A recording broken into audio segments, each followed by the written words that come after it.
Hello, my name is Thomas Carney. You might know me as Blue Orange 22. And this video is going to be a little different than the videos I usually do because this video is going to be about me and it's going to be about my life as an MRA and what the men's rights movement means to me and what being a men's rights activist means to me and kind of how it's affected my life because this is the year I turned 30. And I've been an MRA since high school. So for most of my life, more than 50% of my life, I've been a men's rights activist. And for my entire adult life, I've been an MRA. So it has affected every single part of my life. Everything. If I wasn't an MRA, my entire life trajectory would be completely different than what it is now. The decisions that I've made, the friends that I've made, the friends that I've lost, the people that I've met, the people that I haven't met. I mean, being an MRA has affected everything. And if I'm going to be completely honest, it's done a whole lot more bad than it's done good. And anybody who's an MRA can attest to this fact. There's no benefit whatsoever to being a men's rights activist. It doesn't make you any friends. It doesn't make you popular at work. It definitely doesn't get you any dates. So one of the things that's just, it's just frustratingly stupid when people say, oh, well, the only reason why someone would be an MRA is because they secretly hate women. Well, that's a pretty bad deal, dude. So because we secretly hate women, we decide to just kind of throw our entire social lives away and make ourselves social outcasts to achieve our secret club for hating women? I mean, that doesn't sound like a very good deal for anyone. You know, it's just such a stupid thing, you know, to think that anybody would choose to be an MRA unless they absolutely meant what they were saying. But, you know, people would ask, would I regret it if I could go back 15 years ago when I first started reading about this stuff online? And I first started going to Yahoo Answers, and I first started going on social media and looking up men's issues and asking feminists about them and then getting in debates with feminists and then kind of realizing, hey, feminists kind of aren't cool at all. Like, I thought they were supposed to be, about equality, but then I asked them about X, Y, and Z. Like, I asked them about, conscription, or I asked them, like, how come, men are more likely to be unemployed? Like, as I was learning about all these men's issues and I was, talking to feminists about it, I thought, like, they were going to be cool because, I always heard that, feminists are, they're about equality, so that's what I was expecting. And I got, of course, the complete opposite. And I don't remember exactly when I first came across the term MRA and men's rights activist, but obviously I did at some point come across men's rights activists. Then obviously at some point I came across MRAs. And so wherever it was on social media, whether it was Facebook, MySpace, I don't remember exactly where it started, 15 or so years ago. But obviously it did.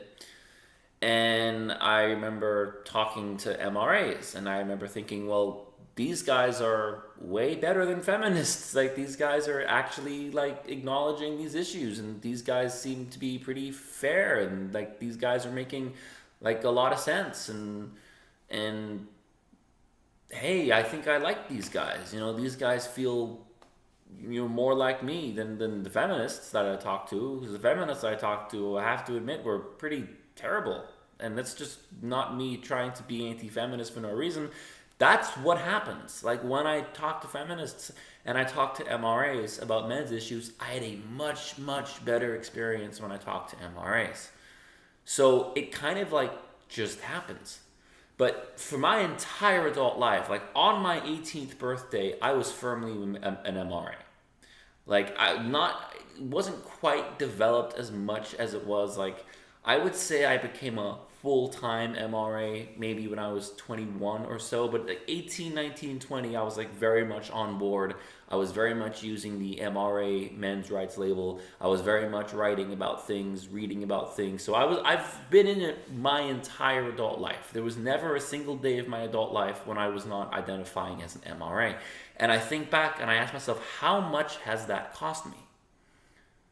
I know some of the reactions that I've got over the years. I was hated in Los Angeles by a lot of people. I guess I'll never truly know how many doors were closed to me, how many opportunities I didn't get, how many offers I didn't get, how many friends I didn't have because of being an MRA. So I can't even really say how much it cost me because I'll never know. There are probably people that never bothered to talk to me, and I'll never know those people existed because they never bothered to talk to me. And that's just part of what being a men's rights activist is. And that's just something that with being a men's rights activist, you just, kind of accept. And the question is it worth it? Do I regret it? Well, the answer, is it worth it, is probably not. But the answer to do I regret it is absolutely hell no. Because it's the right thing to do, and I believe it. And if I could go back in time, even though it's not worth it, even though it hasn't helped me, I would do it all over again in a heartbeat. In a heartbeat.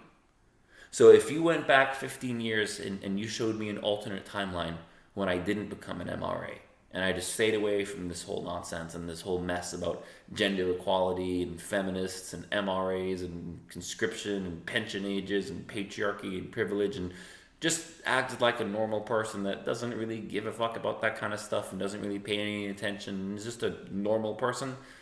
And it showed that I had a much happier life and everything was great and this different alternative path where I was much happier, I still wouldn't take it. I can't not be an MRA. I can't not support men's rights, and I can't not support the men's rights movement for all of its faults. And the men's rights movement definitely has faults. And the men's rights movement definitely has problems, and I don't deny that. I know that it's true because I've seen those problems. Sometimes I've been part of those problems. I'm not perfect. I made mistakes. I made a lot of mistakes. If you went through every single social media post I've ever made in my entire life, if you had an invisible video camera following me every single second of my entire life, hell yeah. Yeah, I made mistakes. Have you? But I still wouldn't trade it. I wouldn't trade it. Even if you showed me my life would be so much better, I would never not be an MRA, and I don't regret it because it's right, and god damn it, I know that it's right. And if you're watching this and you're someone who thinks the men's rights movement is a bunch of crazy, misogynistic incels, I bet if we talked about other things, if we talked about philosophy or math or physics or science or politics, I bet you we're probably very much alike. And I bet you that if we talked about like what our values are in terms of like human rights and like equality for people and social justice, I bet you and I are very much alike. And I bet if I were to sit down with people who are anti-MRAs and we spent 2 hours really hashing out what it means to be an MRA to me, why I'm a men's rights activist, you know what, I think I could maybe convince you, like I said a few videos ago, you might be a men's rights activist too and you don't even know it. You might think all the same things that I do, you just don't even know it. Maybe you wouldn't blame feminists for some of the things that I would blame feminists for, but I bet you our values are very similar. I bet you maybe you're against circumcision too. Maybe you agreed there's a problem that boys are behind in school. Maybe we're not so different. But me leaving the men's rights movement and me leaving behind the MRA label, it's never going to happen. Unless the men's rights movement evolves and maybe gets a different name or maybe we use a different identity, but I'm never going to leave the men's movement. Ever. So I look back every day and wonder what could have been different. Every day, I think what could have been different. By far, nothing defines my life more than the men's rights movement. Nothing has affected my day-to-day life more than being a men's rights activist. And unquestionably, much more for the worse than for the better. No doubt about that.